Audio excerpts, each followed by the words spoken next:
الفنانة عبير صبري كشفت ساقها بالكامل، وهكذا ظهرت في حفل ديرجست.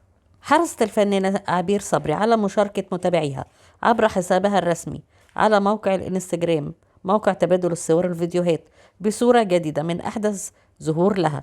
تألقت الفنانة عبير صبري في الصور بإطلالة كاجوال ملفتة، حيث ارتدت توب بأكمام مكشوفة باللون الأسود، وكشفت عن بطنها مع بنطلون بنفس اللون، ونسقت معه جاكيت جينز.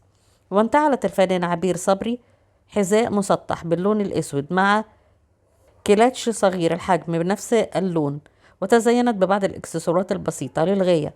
ومن الناحية الجمالية اعتمدت الفنانة عبير صبري على خصلات شعرها المنسدل على كتفها، وضعت مكياجا مرتكزا على الألوان الترابية الهادئة. كما ظهرت الفنانة عبير صبري في حفل ديرجست، وفازت بجائزة تصويت الجمهور عن دورها في مسلسل جميلة، وارتدت في الحفل فستان طويل باللون الأزرق بكم واحد من الجورسي اللامع، وتزين الكتف بوردة كبيرة الحجم من نفس اللون، لون الفستان. تركت شعرها الأسود منسدل على كتفها، ووضعت مكياج بألوان هادئة.